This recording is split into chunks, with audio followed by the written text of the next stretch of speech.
And guys, this truck's been on our farm probably 15 years. It didn't have a lot of miles when we bought it, but we put a clutch in it and a rebuilt 10-speed transmission, put new brakes and airbags and everything on it at the time, and it's been hauling corn and beans about 18 miles one way to the elevator since we've owned it.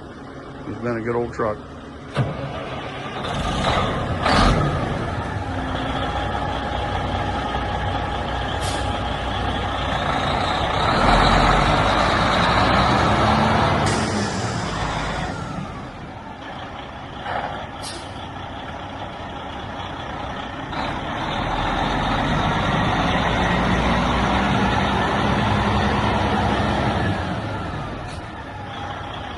It does have cold air conditioning in it too.